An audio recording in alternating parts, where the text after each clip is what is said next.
Assalamualaikum warahmatullahi wabarakatuh. Hai semuanya, jadi kali ini saya akan membahas tentang konsep, prinsip, dan prosedur merancang pusat studi dakwah. Jadi, yang pertama itu konsep dakwah. Konsep adalah sebuah rencana tertulis atau catatan yang dirumuskan dan disebarluaskan berdasarkan dokumen yang ada. Dengan adanya konsep, berbagai realitas yang kompleks dapat dipermudah dan disusun dalam bentuk yang lebih sederhana, sering disebut sebagai diagram atau skema.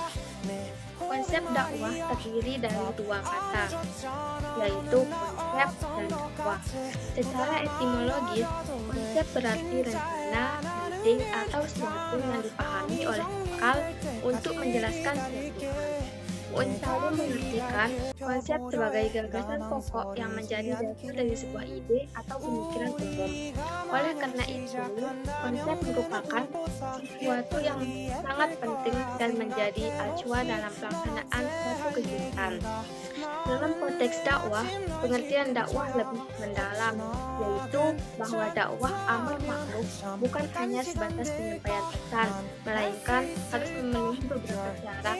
Ini termasuk memilih materi yang sesuai, memahami dengan baik kondisi audiens, memilih metode yang tepat, dan menggunakan bahasa yang bijaksana. Jadi, dapat disimpulkan bahwa konsep dakwah adalah berputar dari unsur-unsur dakwah itu sendiri. Gagasan dan pelaksanaan dakwah harus melibatkan kesatuan dari unsur-unsur tersebut secara bersamaan untuk mencapai hasil yang optimal. Selanjutnya, prinsip dakwah. Secara etimologis, kata prinsip berasal dari kata prinsip yang berarti asas, landasan, aturan, sambungan, postur, landasan atau pilar, semangat suatu kegiatan atau tindakan, dan akumulasi makna mengalami suatu objek atau subjek tertentu. Selanjutnya, prinsip dakwah. Secara etimologis, kata prinsip berasal dari kata prinsip yang berarti asas, landasan, aturan, sambungan, postur, landasan atau pilar, semangat suatu kegiatan atau tindakan, dan akumulasi makna mengalami oleh suatu objek atau subjek tertentu. Prinsip adalah keyakinan mendasar yang berfungsi sebagai pedoman atau arah, seperti kompas dalam berpikir dan bertindak. Prinsip juga disebut hukum atau doktrin yang menjadi dasar gagasan dan tindakan. Dakwah yang baik adalah dakwah yang didasarkan pada prinsip-prinsip fundamental yang benar. Prinsip dakwah adalah dasar dari amalan dakwah. Prinsip-prinsip tersebut bersumber dari Al-Quran dan penerapan dakwah oleh Nabi dan para sahabatnya, para tabi'in dan ulama. Sebagai pewaris kegiatan dakwah, sudah sepantasnya kita saat ini belajar dari keberhasilan para pendahulu kita dalam menerapkan prinsip-prinsip dakwah. Meski permasalahan dan tantangan dakwah saat ini berbeda dengan generasi sebelumnya, namun prinsip dakwah yang diterapkan tetap dapat diadopsi untuk beradaptasi dengan perkembangan zaman saat ini.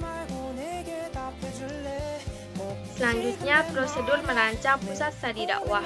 Merancang sebuah pusat studi dakwah merupakan sebuah proses yang memerlukan perencanaan yang matang untuk memastikan tujuan utama lembaga tersebut, yakni mendidik dan menyebarkan ilmu dakwah, dapat tercapai dengan optimal.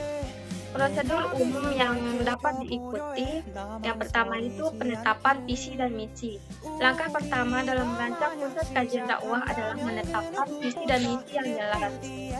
Visi merupakan gambaran yang besar mengenai apa yang ingin dicapai dalam jangka panjang, sedangkan misi lebih bersifat praktis dan operasional, mencakup bagaimana cara mencapai misi tersebut. Misalnya, misinya bisa berupa menjadi pusat studi dakwah terkemuka yang melahirkan dai dan daiyah yang berkualitas. Sementara misinya adalah menyediakan pendidikan yang berbasis Al-Quran dan Sunnah, serta pendekatan dakwah yang relevan tentang tantangan zaman modern. Yang kedua, produksi kebutuhan dan sasaran. Setelah misi dan misi ditetapkan, maka selanjutnya adalah melakukan analisis kebutuhan. Analisis ini mencakup pengumpulan tantangan dakwah, saat ini, baik di tingkat lokal, nasional, maupun global. Sarana utama pusat studi dakwah juga harus diidentifikasi seperti pelajar, masyarakat, umum, dan komunitas muslim tertentu. Dengan pemahaman yang jelas tentang siapa yang akan dilayani, pusat studi dakwah dapat merancang program-program pendidikan yang relevan dan tepat sasaran. Selanjutnya yang ketiga, pengembangan kurikulum dan program studi. Kurikulum merupakan inti dari pusat studi dakwah. Kurikulum ini disusun harus mencapai materi-materi dasar seperti ilmu Al-Quran, hadis, fiqh, dan tauhid. Namun juga harus memuat kajian-kajian kontemporer seperti komunikasi massa, media sosial, dan strategi dakwah digital. Pusat studi dakwah perlu mempertimbangkan berbagai metode pengajaran, baik melalui ceramah, diskusi, praktik lapangan, maupun metode pembelajaran online untuk menjangkau audiens yang lebih luas. Yang keempat, pengembangan fasilitas dan infrastruktur. Fasilitas dan infrastruktur yang mendukung sangat penting bagi keberhasilan operasional pusat studi dakwah. Fasilitas fisik seperti kelas, perpustakaan, laboratorium komputer, dan ruang praktik dakwah perlu disediakan agar mahasiswa dapat belajar dengan baik. Selain itu, infrastruktur teknologi seperti platform learning sangat diperlukan untuk mendukung proses belajar mengajar secara berani, terutama mengingat tren digitalisasi pendidikan yang semakin meningkat. Yang kelima, pengelolaan sumber daya manusia dan keuangan. Pusat studi dakwah memerlukan tim pengajar yang kompeten dan berpengalaman di bidangnya. Rekrutmen dosen atau pengajar yang memahami ilmu dakwah secara mendalam dan memiliki kemampuan komunikasi yang baik sangatlah penting.